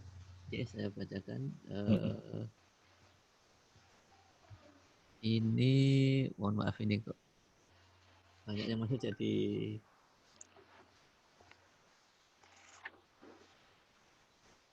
ada yang izin bertanya ini, Prof. Dari Yusuf Haikal. Nah, Yusuf Haikal ini alumni, Prof, yang sekarang S2 melanjutkan. Izin bertanya, seberapa besar pengaruh Majma'ul Lughah Al-Arabiyah dalam penentuan kaidah-kaidah bahasa Arab di masa sekarang? Jadi pertanyaannya di masa sekarang modern terkait pengaruh atau kontribusi Majma'ul Lughah Al-Arabiyah. Karena pakar nahwu kontemporer yang terhimpun pada Majma'ul Lughah dalam salah satu keputusannya memperbolehkan penambahan tak marbuto pada sejumlah adjektiva yang bisa berlaku untuk mu'annas dan mudzakkar, seperti sobur menjadi soburoh. Apakah keputusan-keputusan seperti ini meliputi seluruh negara yang menggunakan bahasa Arab sebagai bahasa resminya? Kira-kira pertanyaannya semacam itu, Prof. Monggo bisa langsung ditanggapi, Prof. Baik sekali. Tadi Pak Arifudin tadi menyampaikan ada badan bahasa ya kita di sini. Iya. Badan bahasa itu, Badan Bahasa Republik Indonesia, Departemen PDK Republik Indonesia itu kan hanya dalam satu negara. Kemudian sering ada MABIM ya, Majelis Bahasa Indonesia Malaysia Melayu ya. MABIM anggotanya ada Singapura, ada Brunei Darussalam, kan? Mereka sering mengadakan pertemuan rutin tahunan dan menentukan berbagai hal. Dari Malaysia itu ada Dewan Bahasa dan Pustaka ya, yang mewakili sana. Tetapi lain kalau dengan di Arab itu kan tadi kita sebutkan ada 6 ya, ada 6 lembaga bahasa. Tetapi itu memang pusatnya itu yang Majma' Lughah di Kairo. Jadi keputusan Majma' Lughah di Kairo itu kalau saya melihat itu anggota-anggotanya itu dari seluruh dunia yang belum ada hanya anggota dari Indonesia. Harusnya ini ada anggota dari Majma' Lughah Kairo itu yang dari Indonesia. Seluruh dunia, Rusia ada, Cina ada.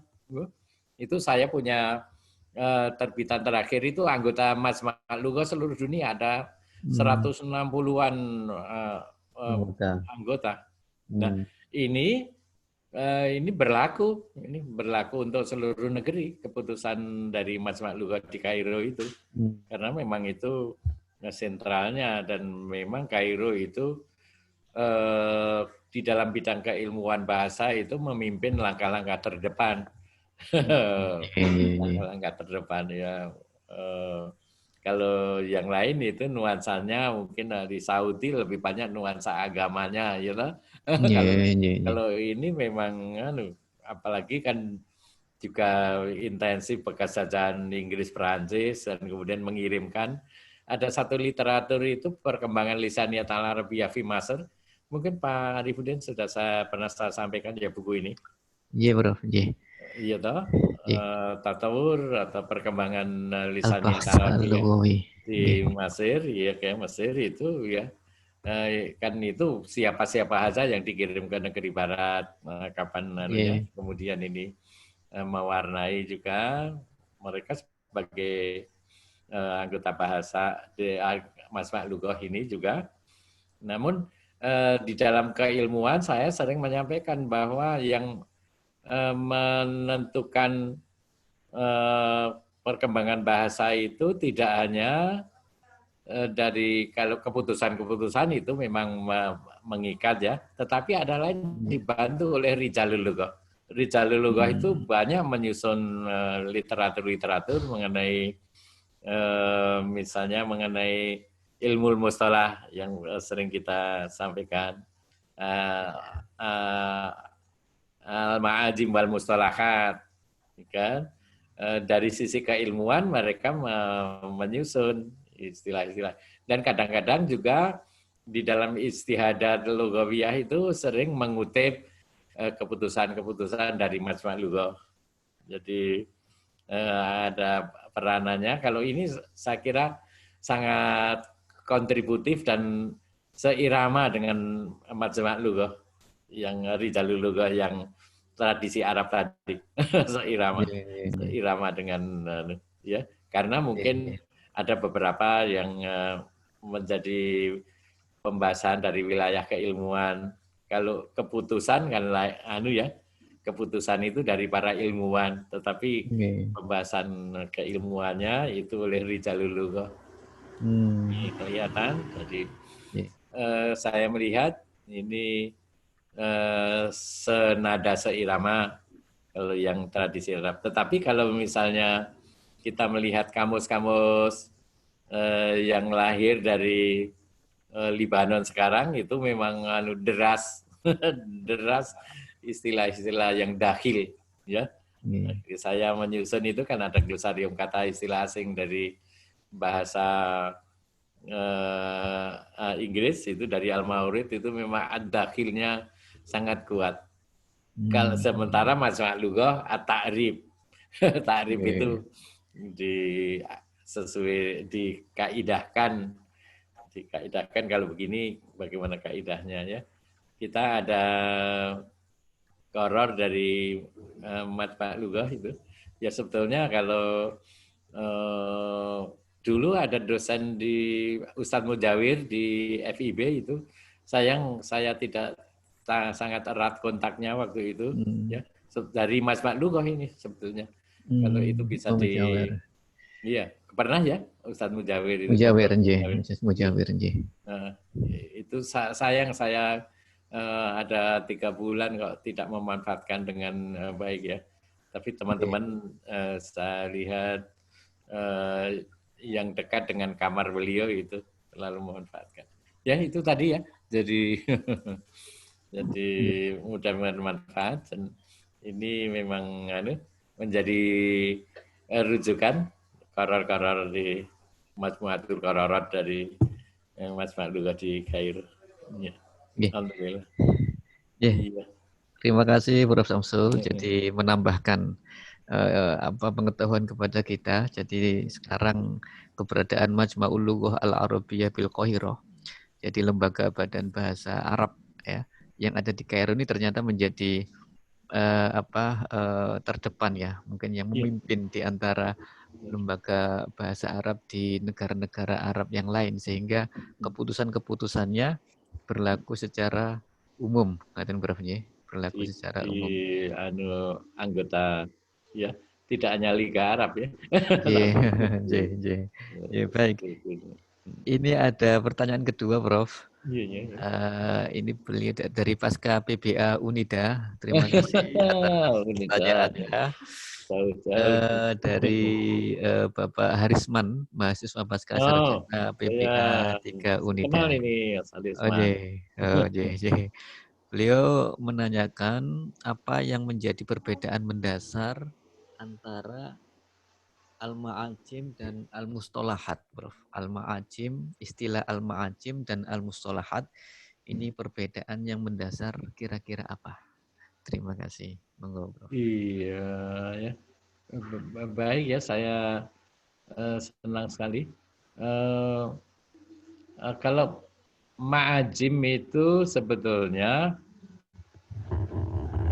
sering diartikan sebagai kamus, sering sebagai ensiklopedi, ya kalau untuk istilah. Tetapi ensiklopedi Arab itu tidak mesti disebut dengan mujam. Misalnya Mukhidul Mukhid, ya tidak bukan Mujamul Mukhid, tidak tahu. Ya, dari yang lain misalnya Lisanul Arab itu kan sebetulnya mujam. Tapi tidak pernah menyebut dirinya, enggak, maksudnya penyusunnya tidak pernah menyusun dengan kata mujam ya. Iya. Jadi kemudian kalau mustalahat itu memang istilah-istilah yang ada di dalam mujamul mustalahat, kan? Mujam, kan? Kamus, mujamul mustalahat al-geografiyah misalnya ya. Kamus istilah geografi. Jadi mujamnya itu sering bermakna kamus, tetapi kalau ensiklopedi itu tidak pernah disebut sebagai mujam. Kan itu kan Mukhidul Mukhid itu kan apa itu? Wah, nuansanya luar biasa Mukhidul Mukhid. Ya pokoknya iya mencakup semuanya. Ya pokoknya yang sangat-sangat luas gitu. Samudra yang sangat luas. Ya, ini mungkin ya Mas Harisman. Jadi mustalahat itu istilahnya. Kalau mujamnya itu iya. Ini dari Unida ya. Iya, Prof. Iya. Ini ada pertanyaan yang lain, Prof, dari Aula Aufa Alfian. Ini mahasiswa baru ini, Prof.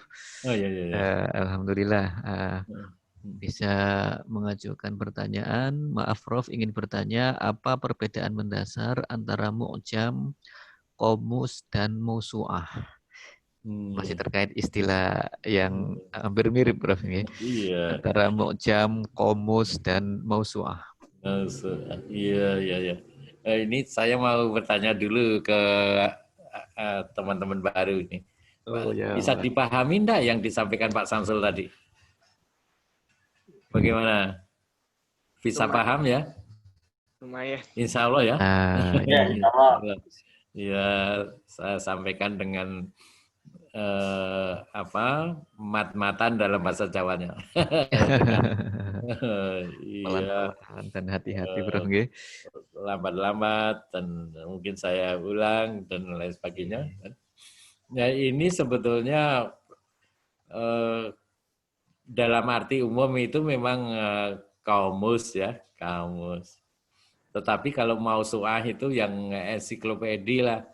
Ya, ensiklopedi yang mausu'ah. Biasanya mausu'ah apapun yang sampai ke kita itu kan besar-besar ya, Pak Budi. Nggih, betul. Mausu'ah.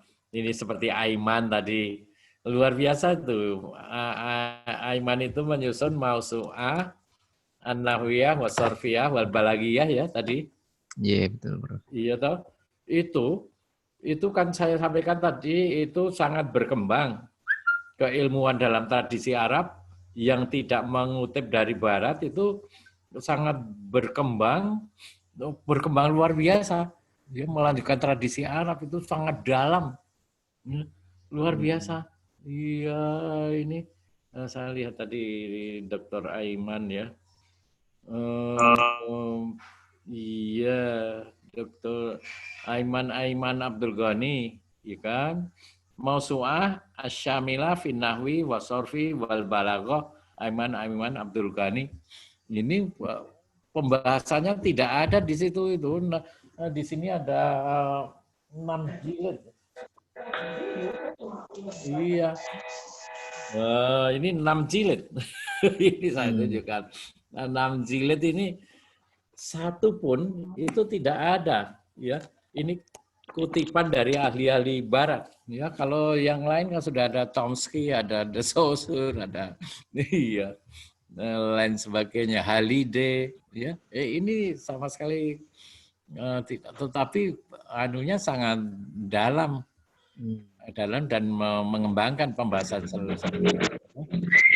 Kemudian tadi kamus itu pada umumnya, mausu'ah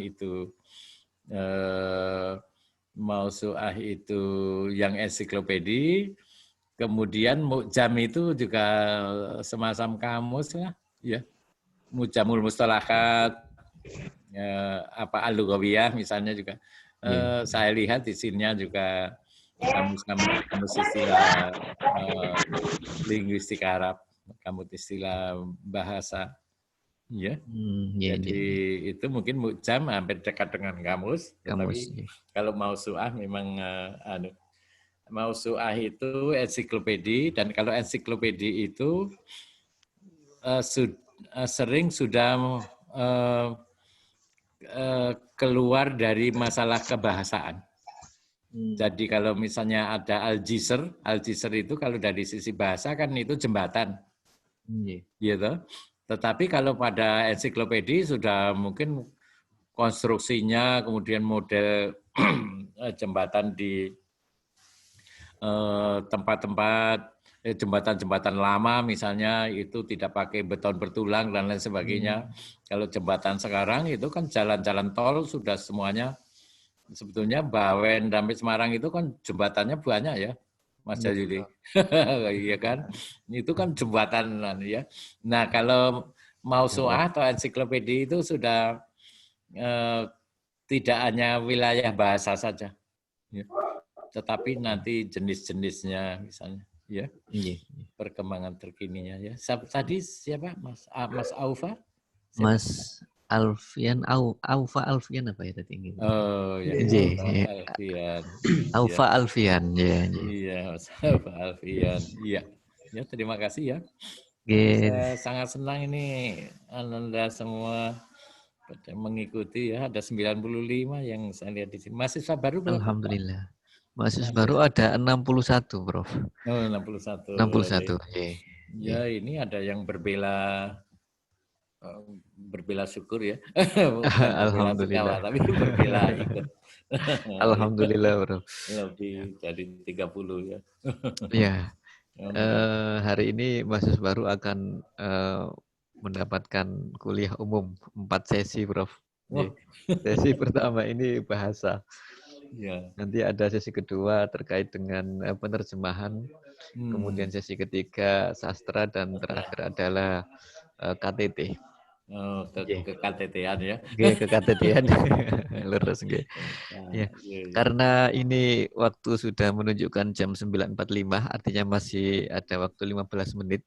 Iya. Mungkin terakhir kami mohonkan dengan hormat kepada Prof. Samsul untuk memberikan semacam closing statement yang kira-kira bisa memberikan motivasi kepada adik-adik mahasiswa baru ini untuk ya bisa berhasil di kajian bahasa atau linguistik Arab ini, dan kira-kira apa nanti yang trik ya, atau cara yang efektif nih untuk bisa mendalami linguistik Arab sesuai dengan pengalaman Prof. Samsul mengajar lama gitu, pada adik-adik baru sampai ada yang sudah menjadi profesor gitu, guru besar. Ini mungkin sangat bermanfaat kepada adik. Monggo dimohonkan dengan sangat kepada Prof. Samsul memberikan motivasinya. Iya. Oh, senang sekali saya makin tua makin berbahagia melihat mahasiswa-mahasiswa yang bergabung dengan sastra Arab ya. Senang sekali kan. Dan saya selalu menyampaikan saya menikmati ketuaan saya. Ya. Kan kadang-kadang ada orang yang aku itu ramah, tapi saya sangat senang ya. Paling tidak kan mendoakan, menyemangati Ananda semuanya ya. Tadi sudah saya mulai dari statement bahwa mahasiswa itu bukan hanya orang yang punya kartu mahasiswa saja, tetapi mahasiswa itu adalah calon-calon intelektual ya, dan calon-calon pemimpin di masa depan. Nah, itu betul.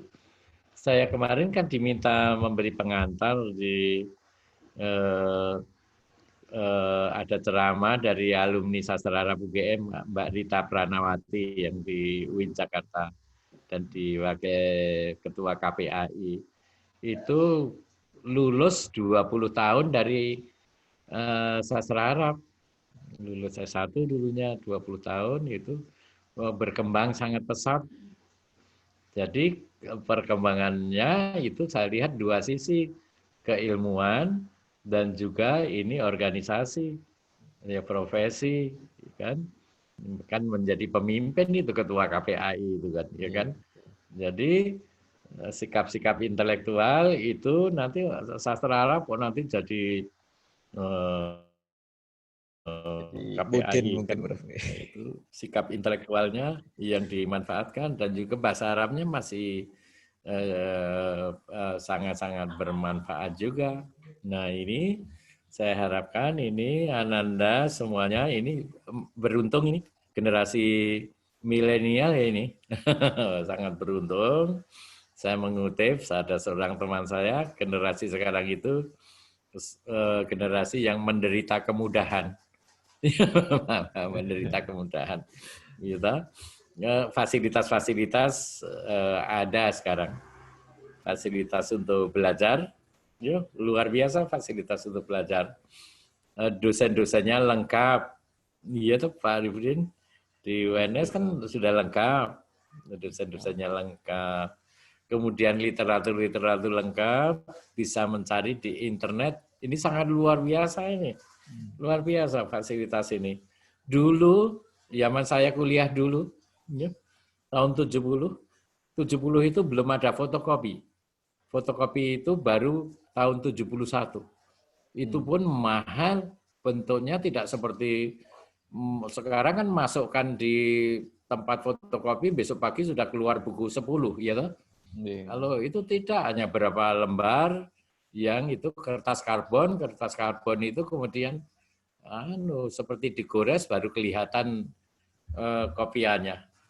Kopiannya itu hanya seperti goresan karbon saja. Nah, sekarang dari sisi mencari literatur lebih mudah, mencari PDF sudah mudah, komunikasi dengan dosen itu, dosen pembimbing, dosen mata kuliah yang diambil itu relatif ini sudah mudah, dan insya Allah ya, saya itu orang yang sudah mengajar dari tahun 75, 1975, apa 20. Ya, maaf. Ini umurnya aja baru 18 tahun yang baru. Gitu. Iya, dikalikan 2 berapa 18 itu? 36, Bro. Nah, baru masih sisa ya, Pak? Masih Sisa 9 tahun itu dilibatkan. belum nyampe. Belum nyampe. Nah, ini kita dimanfaatkan. Kalau zaman Pak Samsul dulu itu fotokopi sulit. Saya itu dulu Jami' Durus Al-Arabiyah itu menulis tangan pinjam dari dosen Pak Ahmad Azhar Basir almarhum. Pinjam itu, wah buku beliau baru dulu membawa dari Kairo. Atau kalau naik haji mungkin. Sekarang kan itu anak-anak muda kan IT-nya kuat ya. Cari buku, mengeksplor buku, cari apa saja ya. Iya Mas Jajuli ini Pak Jajuli gitu. Saya kadang-kadang teman-teman saya minta untuk mencarikan buku. Ini saya punya ini, tetapi daripada fotokopi tolong dicari dulu anunya. Ada enggak PDF-nya? Ya cari sebentar ya. Mas Ridwan itu sering, Mas Afrisa. Oh ada ini, ada Pak. Iya. Ini fasilitas dari sisi dosen, dari sisi literatur, dari sisi gedung, wah senang. Zaman saya kuliah dulu, gedungnya tidak sebagus sekarang. Sekarang ada lift, ya dulu naik trap lantai 2 ya. Nah kemudian tolong dimanfaatkan ya Anda semua. Jadi kalau belajar itu hal-hal yang kecil-kecil itu diperhatikan. Insya Allah kalau itu ya kecil-kecil. Nanti kalau itu diperhatikan, nanti kalau lama-lama itu tumpukan internalisasi dari bahan-bahan perkuliahan itu lama-lama menjadi kaya. Ya. Tidak hanya kalau lulus saja, ingin lulus. Ya. Lulus sih. Kalau nilai itu tidak sulit, tetapi menguasai ilmu itu yang ditekankan. Tapi insya Allah ini masih baru dan ya tiap hari membaca. Ya. Kalau dicatat di laptop ya dibuka tiap hari. Ya. Nanti kalau seminggu tidak dibuka kan mengenalkan lagi dengan apa yang ada di laptop itu. Tapi kalau tiap hari, ya, jadi yang rajin. Manjada wajada. Ya, apa artinya? Manjada wajada. Bukan manjada wajada. Manjada wajada. Man telataina panaina. Siapa yang telaten akan panen. Bahasa Jawa. Insya Allah ya. Yang rajin ya, saya doakan. Insya Allah nanti. Insya Allah ini generasi yang lebih beruntung dari generasi Ustaz Samsul dulu. Amin. Saya doakan. Terima kasih sekali Prof. Samsul atas motivasi, doa, dan juga harapan untuk kita semua, terutama teman-teman sastra Arab, mahasiswa baru, yang kita diingatkan kita itu sedang di masa yang atau di zaman di era yang sangat mudah sekali untuk mengembangkan potensi dengan segala fasilitas yang kita miliki. Maka beliau sangat mengharapkan, memberikan saran kepada kita untuk benar-benar bisa memanfaatkan itu semua. Ya, dalam hal pembelajaran bahasa Arab, mungkin internet atau media yang sudah berkembang maju ini bisa digunakan sebagai fasilitas yang sangat bisa meningkatkan, mempercepat kemajuan pembelajaran bahasa Arab. Itu harapan dan juga closing statement dari beliau Profesor Dr. Samsul Hadi SUMA kepada teman-teman semua. Dan sebelum saya tutup sesi pertama ini, saya mohon maaf sekali menyampaikan mohon maaf sekali kepada teman-teman semua dan juga kepada para peserta. Mungkin ada beberapa pertanyaan yang belum sempat dibacakan, tapi karena waktunya sudah mepet, sudah habis, dan juga memberikan jeda sedikit istirahat untuk teman-teman yang akan melanjutkan ke sesi 2, maka kami cukupkan sekian pertemuan sesi yang pertama ini. Sekali lagi kami semua sangat berterima kasih kembali kepada Profesor Dr. Syamsul Hadi SUMA yang telah memberikan materi tentang perkembangan keilmuan linguistik Arab ya, kepada kita semua. Semoga menjadi amal jariah beliau dan beliau senantiasa diberikan kesehatan oleh Allah Subhanahu wa taala untuk membimbing kita semua, untuk mengajarkan ilmu-ilmunya kepada kita semua, dan semoga beliau dan keluarga selalu dilindungi oleh Allah Subhanahu wa taala. Amin ya rabbal alamin. Baik, marilah kita bersama-sama tutup sesi 1 ini dengan bersama-sama membaca hamdalah. Alhamdulillahirabbil alamin. Dari kami kurang lebihnya mohon maaf yang sebesar-besarnya. Akhirul kalam. Wabillahi taufiq wal hidayah. Assalamualaikum warahmatullahi wabarakatuh. Waalaikumsalam warahmatullahi wabarakatuh. Matur Iya. nuwun sangat Prof. Samsul. Ya, kekurangannya dimaafkan ya. Wah, sama-sama Prof. Ini saya itu kan nanti mengajar